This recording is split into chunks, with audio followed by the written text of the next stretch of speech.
What's up everyone, it's your girl Shay here, and welcome to my channel if you are new, and welcome back to my channel if you've been here before. As you can see by the title of today's video, I am talking about Pokemon Go. I'm talking about some news regarding Pokemon Go, as well as my own journey with the game, and kind of why I don't play it anymore. I know there are going to be some people that are going to be like, why do we need to know that you're not really playing it anymore? What does it matter? But mostly I'm just going to talk about some of the changes they've made to Pokemon Go and kind of why those changes has kind of led up to me like no longer really playing it anymore. So just like everyone else, I was super excited when Pokemon Go was even announced. I was excited when they first released the first trailers about it on YouTube and I saw what it was going to be about.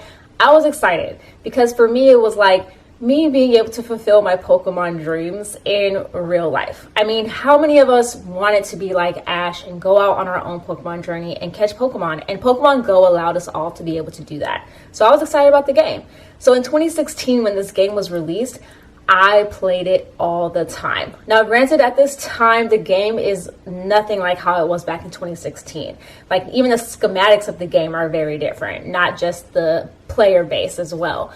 At that time, it was just the original 150 that were out. Raids weren't really a thing. Gym battles were probably the biggest thing that you like really did. Everyone was out walking about trying to catch whatever Pokemon that they could. And the Pokemon was very much based on like where you were at. So they had it where if you were trying to buy a lot of water, you could be able to catch a lot of water Pokemon, etc., etc. Just basically depending on the terrain of where you actually lived at. Nowadays, it doesn't really seem to be a thing anymore, but that was how it was back in 2016. Now, there was a time between like 2016 and I would say like 2017, 2018 that I started to not play the game as much. And then they introduced community days and I was kind of hooked right back in playing it. And when I tell you, my boyfriend and I, who is now my husband, we actually would go out on all the community days with our friends and we would walk around and see how many shinies we could catch, because shinies being implemented into the game was a game changer and so many people were playing the game. But then 2020 hit. And during this time, I was still playing the game a lot. During 2020, they implemented a lot of things. They put in a lot of remote raid passes, which is something I will talk about later on because there was an announcement about that. They made it to where your spin distance from Pokestops was lengthened. So you were able to like reach a Pokestop by your house if you had one near your house, or they made it where you didn't have to stand as near to people for you to be able to reach it, because we all knew what was going on during 2020. They also had a lot of events that you were able to do from home. They also had where the incense that you could use to attract Pokemon to you worked a lot better. And things were just not gonna say easier, but they definitely were very accessible for a lot of people to play Pokemon Go. And Pokemon Go actually saw an increase in players during 2020 because, well, we were all stuck at home and it was a very fun game to play. Also, a lot of people were streaming Pokemon Go on Twitch also, so that also made it a lot of fun as well. But then, of course, as things started to open back up again, Pokemon Go, or Niantic, which is the company that actually is in charge of the Pokemon Go game, decided to roll back a lot of these benefits that they actually put in during 2020. So they tried to nerf the incense, which they actually ended up doing now that I think about it. They made it where instead of Pokemon spawning like every minute with you just stationary, which is how it was during what was going on in 2020, they had it where you got a Pokemon every 5 minutes, which for a lot of people made it where incense just wasn't worth it. The only way that an incense attracted more Pokemon to you was if you were out moving around. And for a lot of people, they were kind of like, hey, like where I'm at, the restrictions are still kind of here. There's still a lot of things I can't do. So nerfing the incense didn't help a lot of people. The one thing that they tried to take away, but they ended up not taking away, was the spin distance. Because a lot of people within Pokemon Go complained about that. They were like, that's ridiculous. Do not take away the spin distance. That's actually been very helpful for a lot of us. Just keep it exactly how it is. And Niantic surprisingly listened. They let it stay as it was. Now, remote raiding, though, was something that continued to kind of a little bit take a hit. So remote raiding was something that everybody was doing. You had a friend that lived in a different town, different city, different country, and they had a raid that they needed help with. They would be able to invite people to that raid, and if you had a remote raid pass, you would be able to join in and help out your friend with that raid. Now, granted, there were some disadvantages to you doing remote raiding, though, which was just simply the fact that I think your Pokemon didn't put as much damage into the against the raiding Pokemon, at least because of the fact that you were technically raiding from far away, which made sense. But one of the changes that they made though following 2020 was they made it where they increased the price of remote raiding. The raids passes themselves, they increased the price. So they increased where I think if you bought one, it was 100 for one. If you bought a pack of 3, it was 300, which really wasn't a discount, but a lot of people basically, a lot of people kind of did that.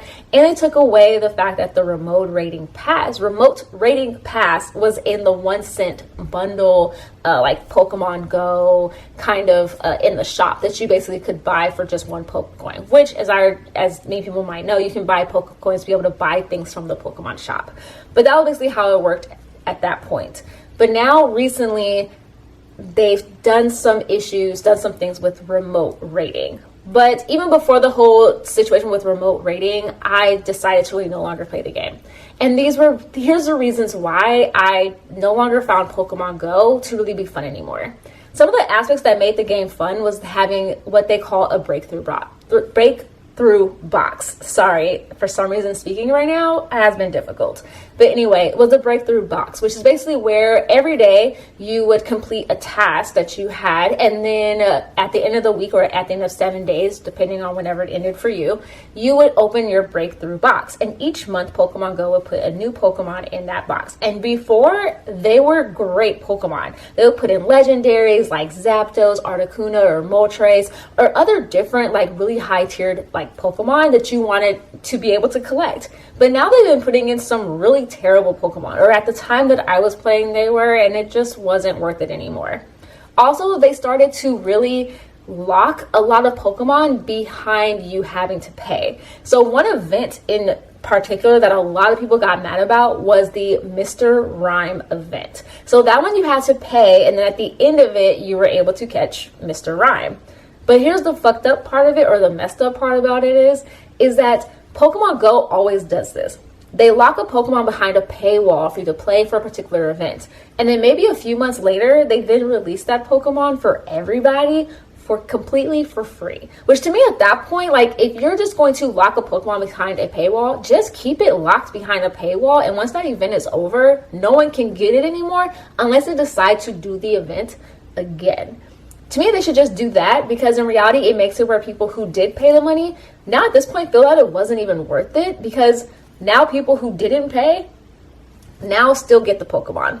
So that was one of the reasons why I just stopped playing. They also shortened the length of the community days. So there were a period of time during 2020 where the community days actually lasted for 6 hours as opposed to 3. They were 3 before 2020, and then they were 6, and then now I believe they are back to 3. For a lot of people, they like the 6-hour long events because it gave them more time to be able to go out there and catch the Pokemon that was chosen for community day.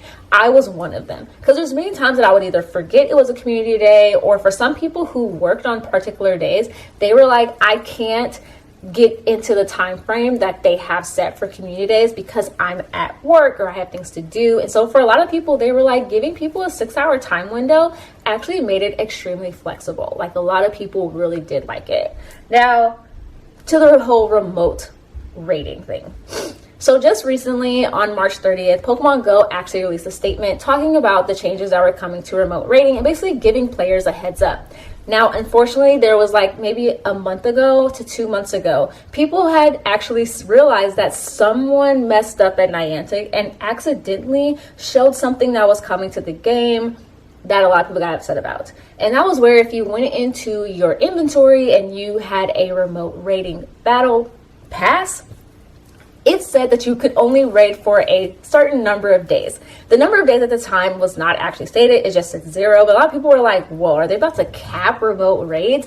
That's stupid. That's terrible. Like, why are they going to do that? And a lot of people complained. But then it went away. So people were like, was this a mistake? Is this something that's actually coming to the game? But for a lot of people, they were like, this is something that's actually going to be implemented. We just don't know when. And that when is coming on April 6th. So on April 6th, what they're basically doing to remote raids is that you can only raid 5 times with a remote raid pass per day. After that, you can't do it anymore. You also can only hold in your inventory 5 remote raid battle passes, but only way you can hold 5 is if you have 2 and then you go to the shop and buy the pack of 3.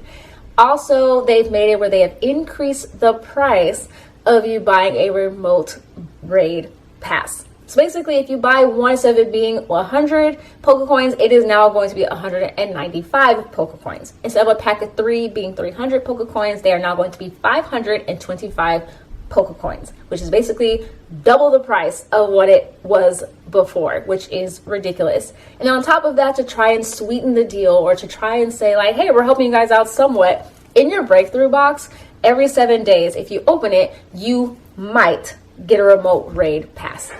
And that's a big might, because of the simple fact that if you already have 3 in your inventory and you open up the box and you don't have any more room for you to technically get a remote raid pass, you would basically, it would turn into a premium raid pass, which is something where you have to go physically to a Poke Gym to use.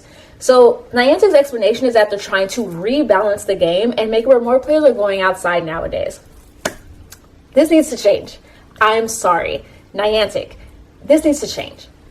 I feel like after 2020, so many businesses have had to change the way that they operate because of what 2020 did to a lot of people. It showed that a lot of things work better, like people working from home. Like those types of things were kind of unheard of before 2020. And then after 2020, a lot of jobs realized like, hey, my employees can definitely work from home. Work from home can be flexible, like all these sorts of things. Nobody has to be inside of an office. Like it's fine. Like, you know, so things like that. And I feel like with all the success that they had in 2020 and a lot of the money that they made, they should have kept a lot of the bonuses in place. And this includes obviously with remote raiding. So one of the things that a lot of people complained about with Pokemon Go at the beginning, when the game first came out in 2016. Now, granted, this game was meant for people to go outside and actually explore and be able to play. But the problem was that it greatly disadvantaged a demographic of people that couldn't go outside and play.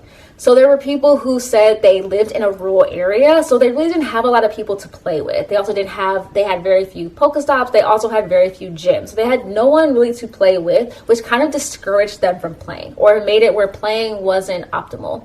Then you had people who were actually disabled, who were like, I can't go outside and actually play. Either they were stuck in a hospital bed, homebound, however you want to put it, they were just unable to go outside and play. But in 2020, due to the things that Niantic decided to implement for players that couldn't go outside, these players were now allowed to play. They were able to make online communities with people, find friends all over the world, and be able to raid together, play together, and all of the above. But now with them taking a lot of these things away, a lot of these people are like, I can no longer play anymore. Like, there's no point in me using a remote raid pass now if I can't guarantee that I'm going to catch this Pokemon, especially if I can only do 5 a day. So, you know, things like that.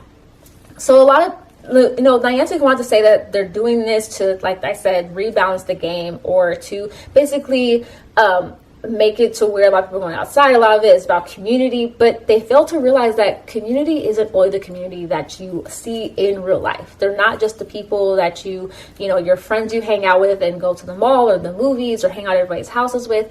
Communities also are online communities. As someone who is in a lot of different fandoms and enjoys a lot of different fandoms, some of my communities are strictly people online, because some of the people in my actual life aren't into the things that I am into. So like, for example, I have a group of friends that I am friends with because all of us like BTS. I have friends in person that like this, and I have friends online that are like this. They're my community of people, and they're in 2 different places. The same thing with people who I talk to who are into anime. Yes, there are some that I talk to about anime with in person, but there's also an online community that I cultivated that I talk to about anime with. And Niantic isn't recognizing that there's so many different definitions of community, and they're greatly, at this point, kind of killing one off.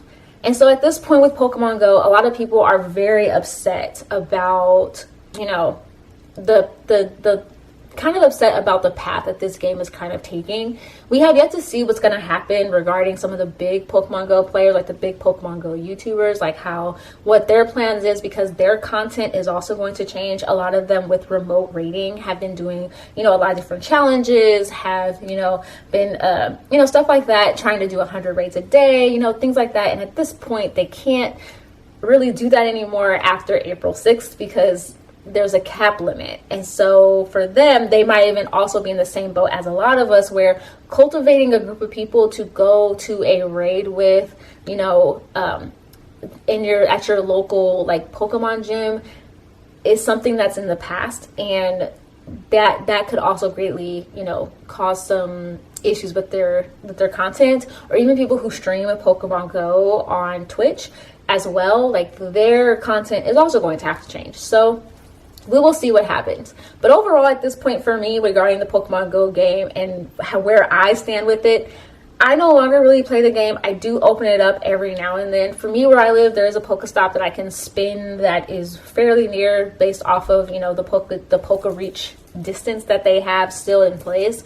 I do click on certain Pokemon just to see if they're shiny, but I'm not really catching a lot of Pokemon like before. Community days for me nowadays, I mostly forget about, because some of the Pokemon that they're choosing for community days are a little lackluster, or they're Pokemon that have already been shiny before, or, you know, just, you know, not Pokemon for me that are worth me getting. So yeah, at this point for me, I feel like my Pokemon Go journey, I'm not going to say it's over, but it's greatly diminished from what it was before when I played back in 2016 and all the way basically up to 2020.